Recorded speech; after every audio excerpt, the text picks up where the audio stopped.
पंखा बंद करेंगे थोड़ा भैया इधर थोड़ा पंखा बंद कर लो। स्टार्ट कीजिए आप।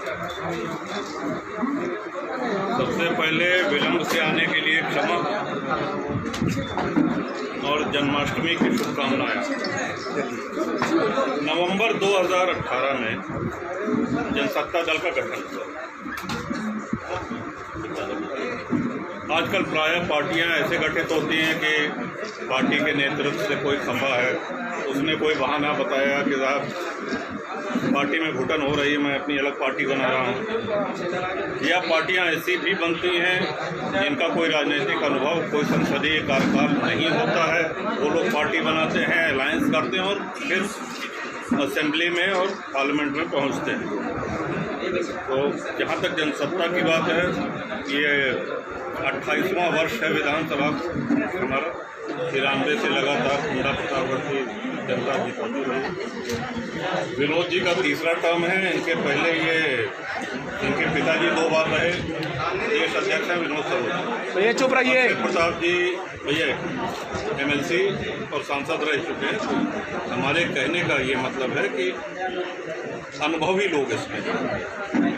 दूसरा, जब 25 वर्ष पूरे हुए विधानसभा के कार्यकाल के, तो एक राय ली गई, एक ही तरफ देख सकते हैं, धीरे देखा जी जी, एक राय ली गई समर्थकों की, कार्यकर्ताओं की कि अगला कदम क्या होना चाहिए, दल बनाए या निर्दलीय ही लड़ते रहे। अधिकांश लोगों का ये मत था कि दल बनाया जाए और उसका विस्तार किया जाए। फिर कोविड महामारी आई, आप सभी लोग जानते हैं, पूरा देश प्रदेश विश्व ने इसको झेला। अब जाकर के लॉकडाउन ख़त्म हुआ है, लोग निकल रहे हैं। एक लंबी कीमत चुकाने के बाद आज ज़िंदगी पटरी पे आ रही है। और कोई भी दल बनता है तो अगला चरण उसका यही होता है कि पार्टी का विस्तार किया जाए, समर्थकों से, कार्यकर्ताओं से विचार विमर्श किया जाए, विचार साझा किए जाएं, पार्टी की नीतियों को बताया जाए। तो इस क्रम में आज श्री गणेश अयोध्या जी से हुआ। और दूसरा, इसके पहले कि आप लोग पूछें, हम पहले बता देना चाह रहे हैं कि अभी तक किसी भी दल या किसी भी राजनेता से असेंबली के चुनाव को लेकर के गठबंधन की कोई भी बात नहीं हुई है। यदि ऐसा कुछ होता है तो आप लोगों को अवश्य अवगत कराया जाएगा। अभी लक्ष्य है अपनी पार्टी को मजबूत करना। इसके बाद काशी, मिर्ज़ापुर, भदोही, बलिया, गाज़ीपुर यहाँ पे है। उसके बाद बुंदेलखंड दौरा है, तो जिसका आज से शुभारंभ हुआ। अब हमको जो बोलना था वो बोल चुके हैं। अब आप जो पूछना चाहें। आप क्या प्रदेश के सभी सीटों में चुनाव लड़ेंगे? प्रयास तो यही प्रयास यही रहेगा। 75 जिले हैं तो जी। रामलला का दर्शन किए तो आपने कोरोना के लिए भी कुछ रामलला से मांगा? जी, कोरोना के लिए भी रामलला से? नहीं, उनसे हम सब कुछ मांगते रहते हैं और हमारे इष्ट हैं, हमारे आराध्य हैं। हमारे जीवन में जो कुछ भी शुभ है वो उनकी देन। ये 2022 के चुनाव को लेकर आप दौड़ा कर रहे हैं क्या? जी हाँ, 2022 के असेंबली के चुनावों को लेकर के और उसके बाद भी। रास्ते भर में आपकी काफ़ी लोकप्रियता रही, युवा आपके साथ काफ़ी तादाद में जुड़ रहे हैं। क्या ये युवा 2022 में वोटरों में तब्दील हो पाएंगे, वोटर ये बनेंगे आपके? युवा तो वोटर ही है। युवा तो सबसे ऊर्जावान वोटर होता है। 18 वर्ष के ऊपर को जब युवा है वो वोट भी देता है, वो आपके लिए प्रचार भी करता है, दौड़ा भी करता है, वो तो सबसे ऊर्जावान वोटर है। 2022 के इलेक्शन लेकिन में युवा का जोश और वरिष्ठ जनों का, बुजुर्गों का अनुभव, ये दोनों साथ होना आवश्यक है। ये 2022 का इलेक्शन आपका किस मुद्दे पे इलेक्शन फोकस होगा? सर आप कह रहे हैं कि अभी लोगों से कोई बातचीत नहीं, समझौते की हुई, तो आपको क्या लगता है किससे बातचीत बन सकती है? नहीं, देखिए, अभी चूंकि बातचीत किसी से नहीं हुई है तो अभी कयास लगाना कि किससे बन सकती है, ये तो जल्दबाजी होगी। आपको अपने निकट कौन लगा, अपनी विचारधारा के निकट? नहीं, देखिए, जहाँ तक हमारा व्यक्तिगत संबंध है, हमारे सबसे अच्छे संबंध है। विचारधारा की जहाँ तक बात है, ये हमारा एक कहिए कि सौभाग्य रहा। 5 माननीय मुख्यमंत्रियों के साथ काम करने का अवसर मिला। सब में अलग अलग खूबियाँ हैं। तो ये नहीं है कि जो मौजूदा है उसकी प्रशंसा की जाए। सबसे बहुत कुछ सीखने को मिला। और बातचीत अभी कोई शुरुआत नहीं हुई है, यही सच्चाई है। आप उसको कितना भी घुमा के बोलेंगे, पूछेंगे तो जवाब हमारा वही होगा कि जब कुछ हो जाएगा तब हम अवश्य अवगत करेंगे। अगर बातचीत इलेक्शन का मुद्दा आपका क्या होगा? सीटों पर जो बातचीत होगी तो वो सीक्रेट नहीं होगी। मतलब इसके बाद तो आप लोगों अभी वैसे आपकी क्या तैयारी है? जी, अभी हम सब लोगों का, हमारा और पूरी कार्यकारिणी का, जिसमें शैलेंद्र जी हैं, 3 बार के सांसद हैं, हमारे वरिष्ठ साथी हैं, जी हैं, सब लोगों की ये राय है कि जहां हम मजबूत स्थिति में हों वहीं लड़ा जाए। लड़ने के लिए नहीं लड़ना है, जीतने के लिए लड़ना है। जीतने की संभावना जहां हमको दिख रही है वहां पे लड़े। तो 100 ऐसी सीटें करीब अभी तक चिन्हित की गई हैं। तो अब आगे का देखा जाएगा, उसमें अगर 100 से अधिक भी संख्या हो सकती है। और सब आस-पास जो अभी आप कह रहे थे, गाजीपुर, बनारस साइड की सीटें नहीं, पश्चिम की भी। 2022 का चुनाव आप किन मुद्दों पर लड़ेंगे रघुराज जी, बताएं। 2022 का चुनाव, पहली बात तो नौजवान, किसान। अब किसान का जब आप बात करेंगे तो हम ये भी स्पष्ट कर दें कि जो किसान आंदोलन आप देख रहे हैं या पूरा देश देख रहा है इतने दिन से, धरना प्रदर्शन, जी, उनको हम असली किसान नहीं मानते। असली किसान खेत में पसीना बहा रहा है और काम कर रहा है, जिसमें से हम भी हैं और आप भी शायद ग्रामीण पृष्ठभूमि के होंगे। आपके भी पिताजी खेती किसानी ही करते हैं। खेतों किसानों की अपनी समस्याएं हैं, इससे कोई इनकार नहीं है। समय पे बिजली, पानी, यूरिया और DAP की सप्लाई हो जाए।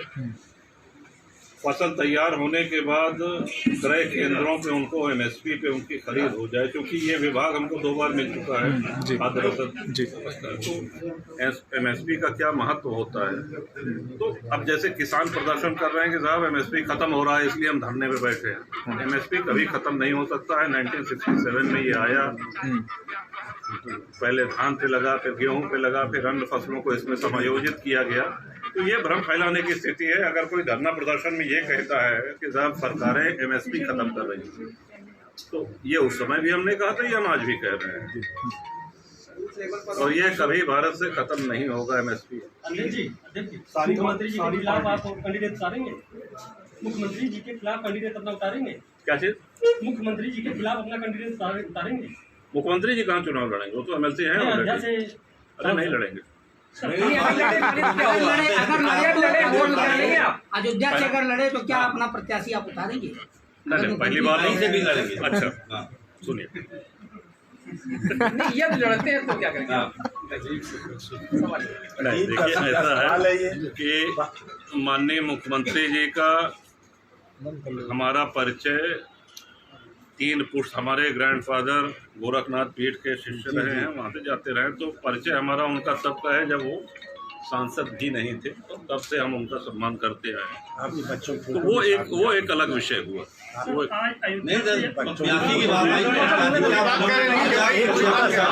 आपकी जानकारी के आप सिर्फ ये बताइए कि वो अगर वो लड़ते हैं तो क्या आप अपना प्रत्याशी? सीधा चलिए, पहली बात तो वो लड़ेंगे नहीं, और अगर लड़ेंगे तो उनके सम्मान में प्रत्याशी नहीं उतारेंगे।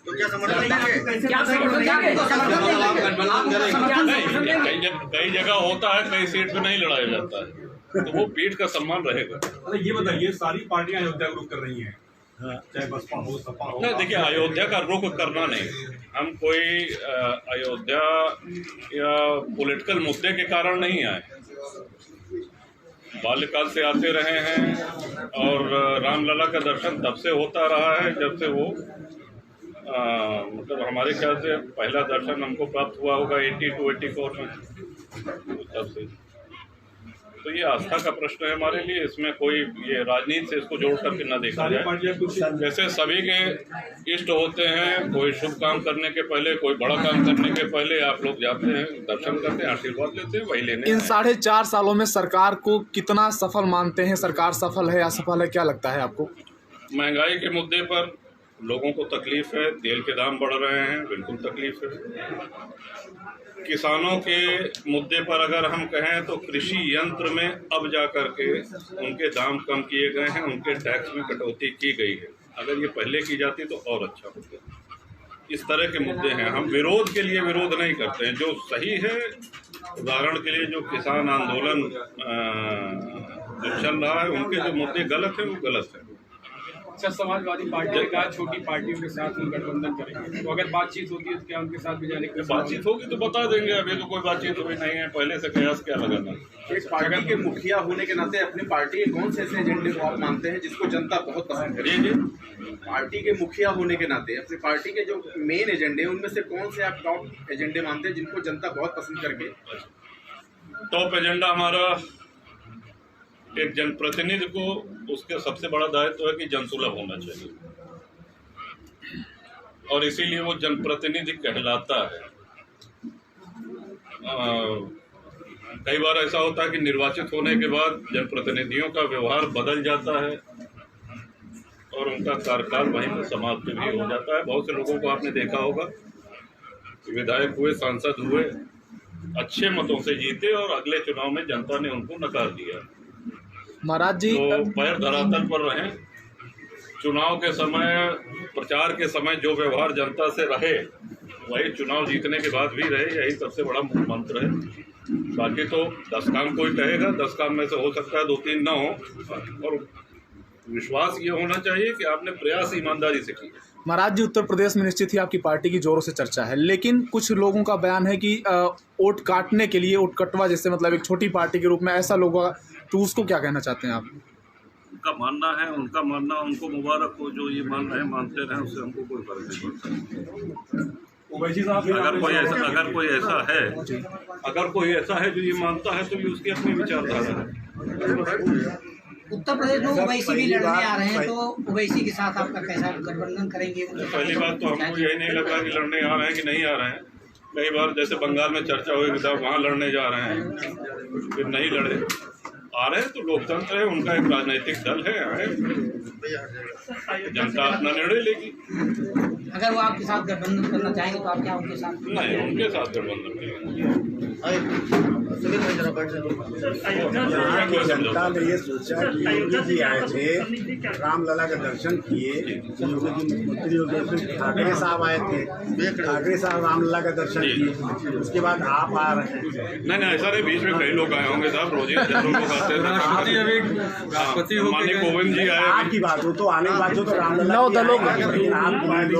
दलों का एक अलायंस बन रहा है। मुख्यमंत्री क्या? देखिए, ठाकरे साहब कब आए हमको नहीं पता है, लेकिन पिछले 3-4 वर्षों में हम 2 या 3 बार आ चुके। चलिए मान लीजिए 2022 में मैं मानता हूँ आपकी सरकार आए, तो फिर रामलला के लिए कुछ रामलला के लिए क्या कर रहे हैं आप? क्या सुधार करेंगे? चलिए मानते हैं आपकी सरकार आ गई 2022 में, वहाँ आप क्या सुधार? और आप जो योजना श्री राम के भव्य मंदिर की है, जितना हमने देखा है, जितना हमने पढ़ा है और आप लोगों से जितना हमने समझा, वो बहुत भव्य पैमाने पे है और अयोध्या के संपूर्ण विकास की योजना भी भव्य पैमाने पे है। फिर भी अगर कोई सुधार की गुंजाइश हुई उसमें तो जिस लायक हम रहेंगे, और उसके लिए पद पे रहना आवश्यक थोड़ी। एक भक्त होने के नाते, एक साधक होने, राम मंदिर आगे बढ़ेगा कि नहीं? आप कौन रोकेगा? निर्माण हो रहा है, माननीय सुप्रीम कोर्ट ने कह दिया है, तो हमसे ज्यादा आप लोग। महाराज एक आखिरी सवाल महाराज जी, हम प्रतापगढ़ से आपको कवर करते आ रहे हैं, अयोध्या पहुंचे हैं और जगह जगह पर भारी तादाद में कार्यकर्ताओं ने आपका स्वागत किया है, क्या कहना चाहते हैं, कैसा लगा? सबको हृदय से धन्यवाद। थैंक यू, बहुत बहुत धन्यवाद आपको।